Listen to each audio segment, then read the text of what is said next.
welcome back to the shop. I know I said we'd be working on the 302, but I have parts for this. I have to order some parts for the 302. So we're going to install a set of 3 Chinese fans for this radiator. So I can take the one out that's in here and put it in the Mustang where it belongs, and I have one that is for a Cherokee. Let's get to it. I'll just show you.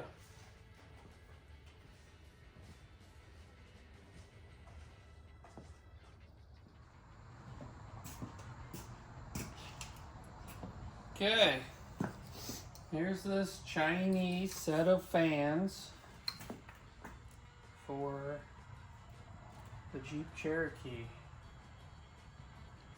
12 volt, 90 watt. These should be Polar fans. Let's see. Got a little tired motorcycle battery here. Let's demonstrate it. Okay, so wish that would stand up straight. Alright, negative to the black one, positive to the blue one.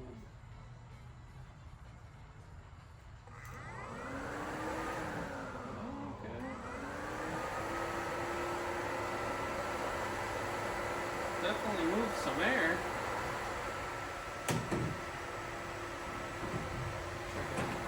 Demonstrate it. Alright. I need a haircut. So 3 of these definitely will move some CFM.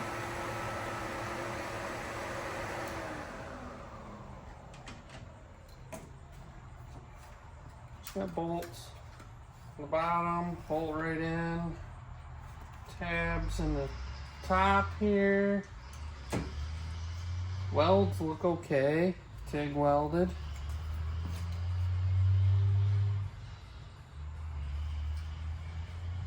So we'll put this in the Jeep Cherokee.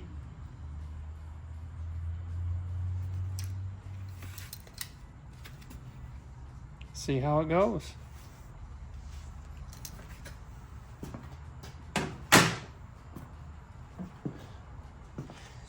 Pretty simple. You unbolt these rubber pads here from the top of your radiator with these 2 bolts. Bottom of the fan, or top of the fan bracket goes over them studs. You put the rubber back on, tighten down the 2 8mm bolts, both sides. Alright, that's fairly simple. Goes right in there. Pretty nice fitment all the way across. I did break the bolt over here. It is just the rubber's just sitting in there. Focus. So I'll have to. I didn't break the bolt. I guess I broke the rubber bushing. I'll probably just put it up on there anyway. It's solid. Can't move it anywhere. So next I'll be wiring up all 3 fans together. I have this wired to a relay that goes into the cab, so I can turn it on already because of the existing fan. And I also have it spliced into the harness where when it would tell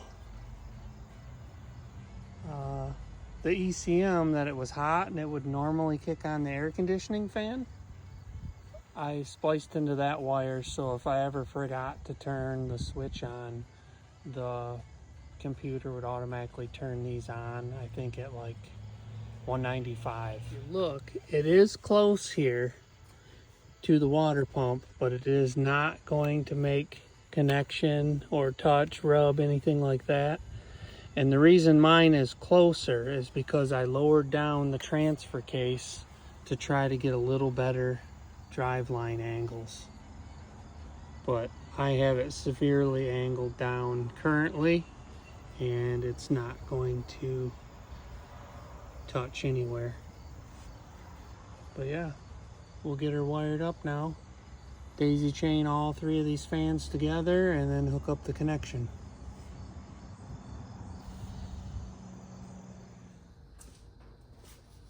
Alright, this isn't going to be a how to wire these fans. So I clipped off all three of the connectors. So I don't know what. Just universal, I guess. So we're not going to use those. I cut them off. And like I said, this is not going to be a how to wire your Jeep because every Jeep's a little bit different. Mine definitely isn't factory, the way I already have a switch inside to control this, like I said earlier. So, I'm going to strip these wires back. Blue is positive. We got to figure out where we're going to put these, how we're going to daisy chain these all together. I want to be able to tuck them nicely up out of the way. Like, we'll probably bring this one up, attach it here, attach this one here, and same with this one. Then we'll have a wire running from there to there, from there to there, and then over here to this plug. I got the male plug inside. And then we'll make sure this is wire loomed all the way across. I'm gonna solder these and heat shrink them, which this is gonna be pretty slow going, back and forth, so we're gonna go into time lapse and I'll show you if anything odd happens. Yeah.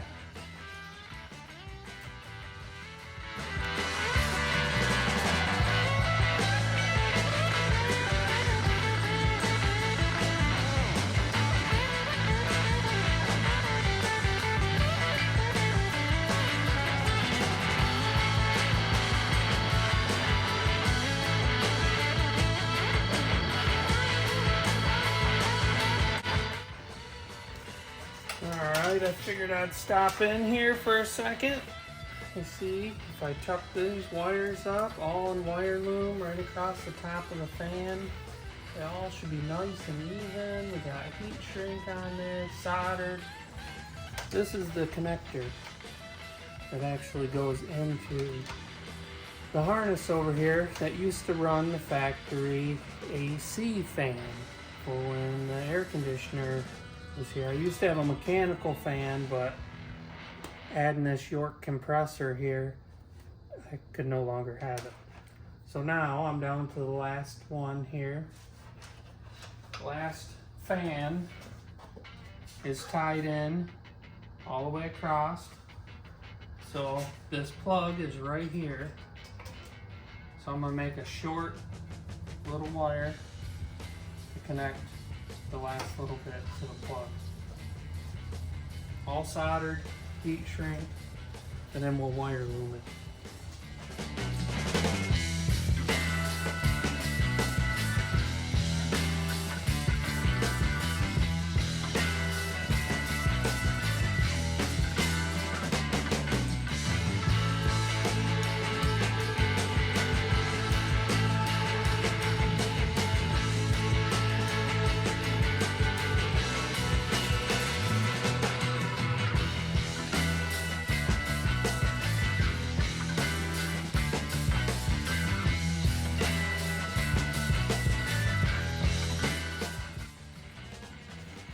Figured I might as well show this. So this is how I do my heat shrink. First I'll take a double sized heat shrink, which will go over both wires. And then I'll take the single wire heat shrink. Slide that down, both wires.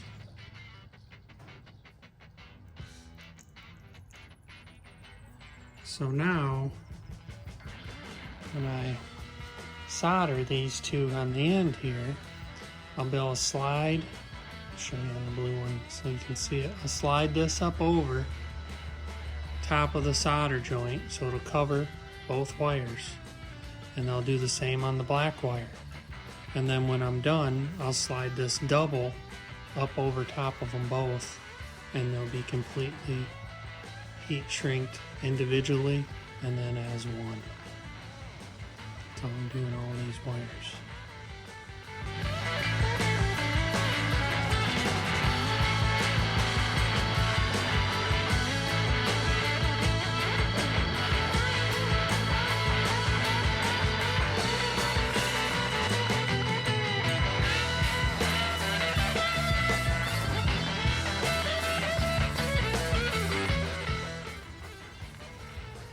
Got it all loomed. I am almost completely out of black electrical tape, so I like taping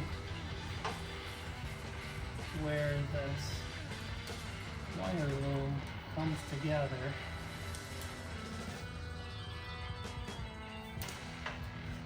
Just to keep it from sliding down.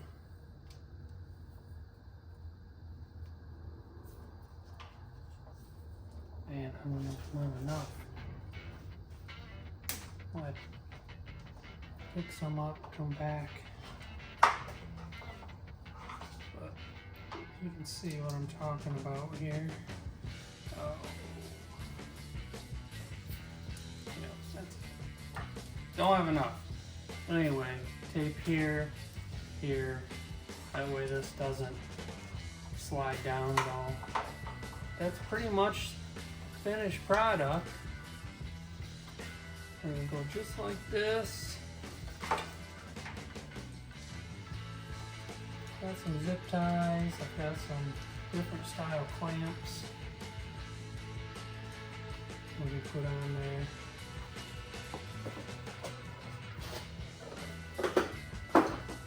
And then this plugs right down here into the factory harness. And we'll clip right back onto the body, just like it was.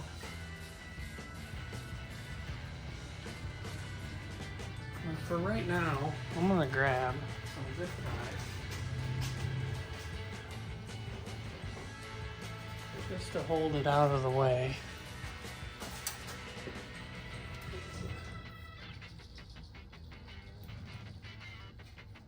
Maybe.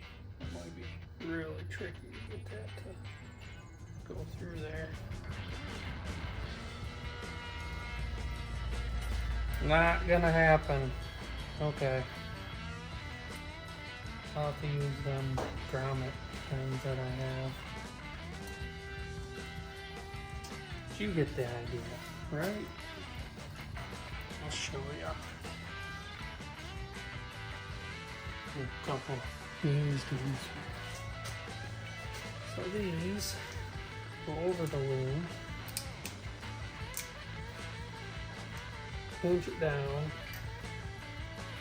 and with all these existing body holes here.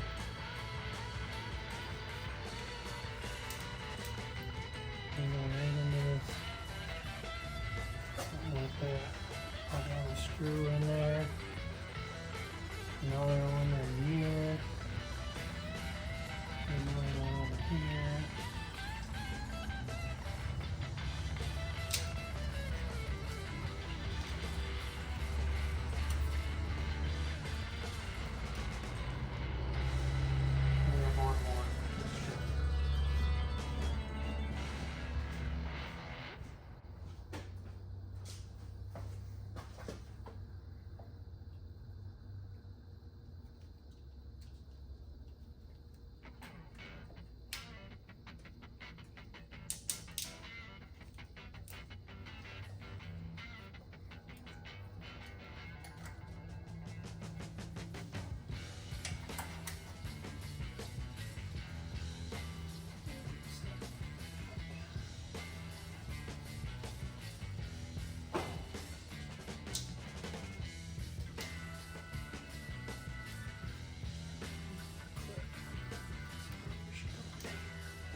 So look, something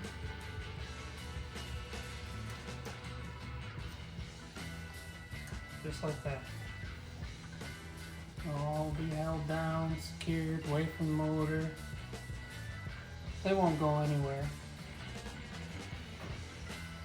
That's it. I guess I should just turn them on, right? I'll use the switch. We won't test the letting the motor run and come up to temperature and kick on its own because we already know it'll do that. So let me flip the switch inside.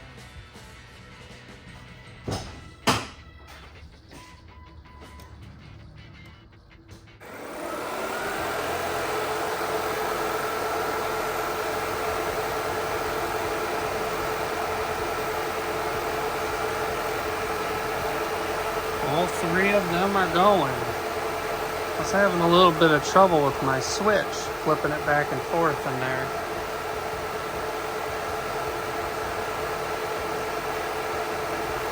I'm not going to get my Joe Dirt hair down there to show you, but there's a ton of air coming off of all the way up here even. It's blowing all across the front of the motor. It's making it all the way up here. All the way up across the whole fuel rail.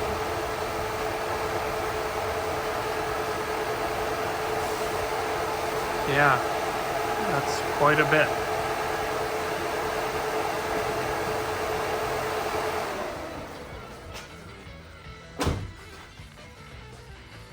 Show you the switch. There. Fan. There they go. And off.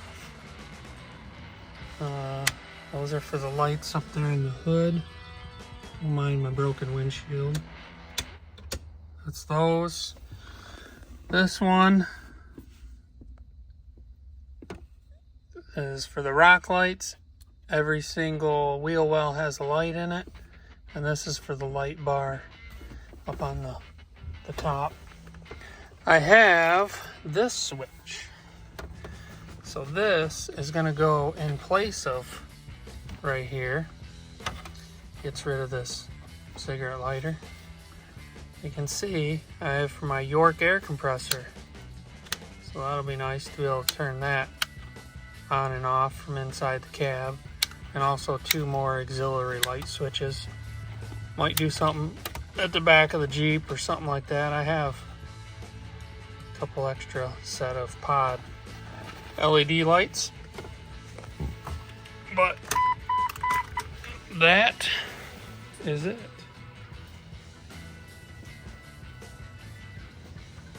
All right. Well, we're gonna call that a win with the Chinese fan shroud radiator 3-fan situation here. Seems to pull a whole lot of CFM. It's going to draw a lot of air through. I believe it's actually going to be keeping the fuel rail and stuff cool. It'll probably go out my vents on the hood because so much air is being drawn in. I think it's going to be pretty good. For $120 on Amazon, if you want to know what one it is exactly, comment. I'll post the link. If not, then I won't worry about it. But Amazon works really well. Longevity wise, we'll see. I'll measure these fans. I don't know, what, 8 inch maybe, 10? That would be very simple to replace with some other fans if in chance they do burn out. And part that'll suck is cutting my wires and then splicing them back together, not having them individually. Maybe we'll use some WeatherTech, whatever they're called, connectors I have in there, and I can put one in each row and still keep this same style harness that I have. That might work out really well if I have to replace it. But alright, that's it. that's going to be it for the Jeep for this video. I know I always promise something on the next video and it doesn't seem like I end up doing it. But I have one more thing to do to this Jeep before I pull it out of here. And it will be an affordable off-road window gull wing thing that goes in the rear windows. I'll probably try to tackle that tomorrow after work. It's getting pretty late tonight. We're gonna call it a day. But once again, thanks for watching.